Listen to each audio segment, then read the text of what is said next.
ती कुठे काय करते, ती तर घरीच असते असं म्हणणाऱ्या लोकांना नेमकं ती काय काय करते हेच तर मुळात माहीत नसतं। मित्रांनो, मैत्रिणींनो, एक गृहिणी नक्की काय काय करू शकते ते आज आपण पाहूयात। चला तर मग व्हिडिओला सुरुवात करण्याआधी चॅनलवर जर नवीन असाल तर माझ्या थॉट्सच्या चॅनलला सबस्क्राईब करा। व्हिडिओ आवडल्यास व्हिडिओला लाईक करा आणि सबस्क्राईब करायला मात्र विसरू नका आणि इतरांबरोबर शेअर करायला देखील विसरू नका। मित्रांनो, प्रत्येकाला आपल्या जीवनामध्ये एक सुंदर पत्नी हवी असते। त्याचबरोबर तिने आपलं घर हे सुंदर आणि छान पद्धतीनं सजवलेलं सांभाळलेलं असावं अशी प्रत्येकाचीच अपेक्षा असते आणि अनेक स्त्रिया त्या परीने प्रयत्न देखील करतात। पण या सगळ्या गोष्टी करत असताना तिच्या या सर्व कामाचं कौतुक तुम्ही कधी तिचं केलंय का? याची कधी तिला जाणीव करून दिली आहे का की तू आहे म्हणून माझं घर आहे किंवा आपलं घर हे छान आहे? नाही तर असं अनेक स्त्रियांना अशा कौतुकाचे शब्द कधीही ऐकायला मिळत नाही। असं हे सुंदर आणि सजवलेलं दृश्य पाहत असताना अनेक समाजामध्ये असाच मेसेज जातो की या स्त्रीचं जीवन किती सुंदर आहे किंवा ती किती मजेत जगत आहे, ती तर घरीच असते। पण खरंच घरी राहणाऱ्या स्त्रिया अगदीच मजेत असतात का किंवा आनंदाने जगतात का? तर असं नाही आहे। या स्त्रियांचं देखील खूप काही आयुष्य हे स्ट्रगल आणि कष्टाचं असतं।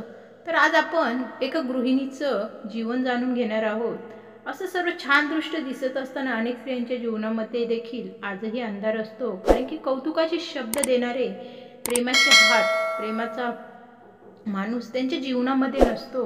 मित्रांनो, चॅनलवर नवीन असाल तर थॉट्सच्या चॅनलला सबस्क्राईब करा। जस्ट अ सिंपल हाऊसवाईफ असे माझे थॉट्स आज मी तुमच्यासोबत शेअर करणार आहे। आणि एक गृहिणी नेमकी काय करू शकते आज मी माझं स्वतःचं रुटीन मी तुमच्यासोबत शेअर करणार आहे। एक 2 मुलांची आई असताना सकाळी 6 वाजता सुरू होणारं माझं घरकामाचं रुटीन 12 पर्यंत कसं चालतं आणि त्यानंतर मला स्वतःसाठी किती वेळ मिळतो आणि मी पुन्हा कशी स्वतःला व्यस्त करते आणि माझं घर कसं ठेवते हे आज मी तुमच्यासोबत शेअर करणार आहे। चला तर मग सुरुवात करूया। सर्वात प्रथम मी सकाळी 6ला उठल्यानंतर मोठा मुलगा जो माझा 11 वर्षाचा आहे तो 5th स्टँडर्डमध्ये शिकतो, त्याचा टिफिन मला रेडी करायचा असतो।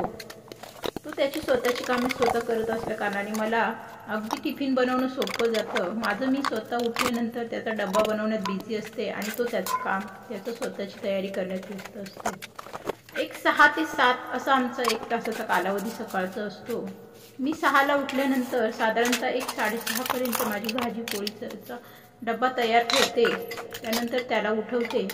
तो उठल्यानंतर तो त्याची तयारीला सुरुवात करतो। त्यानंतर त्याला काय हवं नको, त्याचा नाश्ता, त्याचं टिफिन रेडी करणं, या सर्व गोष्टी आणि काय राहिलं काय नाही या सगळ्या गोष्टी पाहणं किंवा मुलांच्या काही गोष्टी विसरल्या नाही का या सगळ्या गोष्टी चेक करणं, मुलांना नाश्त्यामध्ये काय खायला हवं काय नको याची काळजी घेणं।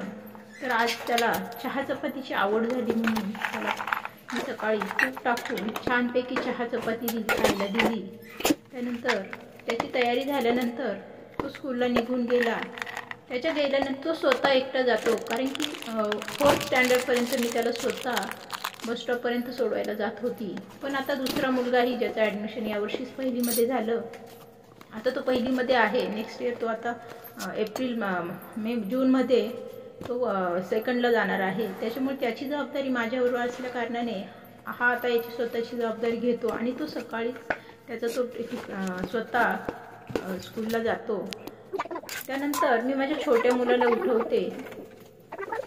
7:15ला मोठा मुलगा घरातून गेल्यानंतर छोट्या मुलाला उठवून त्याची तयारी करावी लागते। तो अजून लहान असल्या कारणाने मला त्याला अंघोळ तर तो स्वतः करतोच, पण बाकीच्या गोष्टी त्याला कपडे घालणे, त्याला तयार करणे या सर्व गोष्टी मला कराव्या लागतात। आज त्याच्या स्कूलमध्ये काहीसा प्रोग्राम असल्या कारणाने त्याला सिव्हिल ड्रेसमध्ये जायचं होतं, त्यामुळे मग त्याला ड्रेसमध्ये तयार करणं, पुन्हा त्याचा टिफिन रेडी करणं, त्याच्यासाठी देखील नाश्ता रेडी करणं या सर्व गोष्टींमध्ये सकाळचा वेळ कसा जातो हे मला देखील कळत नाही आणि खूप सारी धावपळ होते, कुठे काही राहत नाही ना, मुलांच्या काही गोष्टी विसरल्या जात नाही ना, मुलांच्या टिफिनमध्ये सर्व गोष्टी दिल्या आहेत का या सर्व गोष्टी पुन्हा पुन्हा चेक करणे, सतत मुलांच्या विचारामध्ये राहणे, त्यांचे बॅग चेक करणे, त्यांना काय हवं नको ते पाहणे, त्यांचे शूज, त्यांचे सॉक्स त्यांची टाळ, हे सर्व गोष्टी अवेलेबल करून देणे. कारण की मुलं लहान असल्या कारणाने मुलांच्या प्रत्येक गोष्टी ह्या आईलाच पाहाव्या लागतात.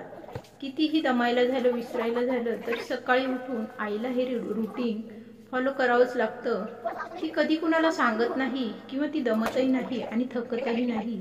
तिचा हा जीवनाचा प्रवास एक आई बनण्याचं मातृत्व जे तिने तिच्या स्वभावात आहे ते ती अगदी आनंदाने आणि काळजीने करत असते. तर आता छोट्या मुलगा लहान असल्या कारणाने त्याला मला सोडवायला बस स्टॉपला जावंच लागतं. तर त्याला मी सोडून आल्यानंतर मग माझ्या कामाचं रुटीन सुरू होतं. ते म्हणजे सर्वात प्रथम मी घराला झाडू मारून घेते, त्यानंतर घर स्वच्छ करून घेते.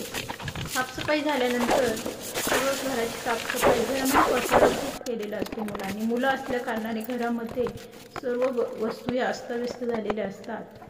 त्या सर्व आवरल्यानंतर घरामध्ये कुठे छोटी मोठी साफसफाई, किचन सेट म्हणा, भांडे म्हणा, या अशा अनेक गोष्टी यांना जी कामं असतात ना ती स्वतःलाच त्यांना माहीत नसतात की त्यांनी किती कामं केली. तर ती इतरांना बोलणारे जे आहेत की ती कुठे काय करते, अशा लोकांना मला सांगायचं आहे की ती मुळात काय करते हेच तर तुम्हाला माहीत नसतं.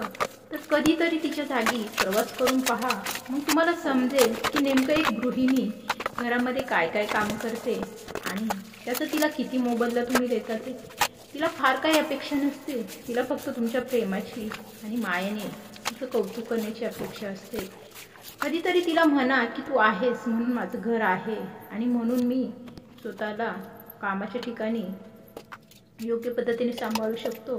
त्यानंतर माझं सकाळचं रुटीन म्हणजे सगळे आदल्या दिवशीच्या कपड्यांच्या घड्या करून ठेवणे.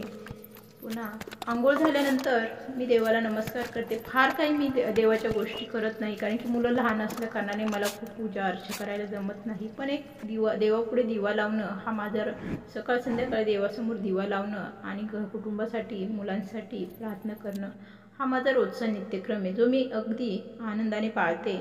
आणि त्यानंतर एक छोटासा झाला तर ब्रेक म्हणजे चहा हा मी स्वतःला करून घेते. तर मित्रांनो, मैत्रिणींनो, आज असा हा माझा जीवनाचा प्रवास रोजचा सकाळ ते 6 ते 12चाच प्रवास मी तुमच्यासोबत शेअर केला आहे.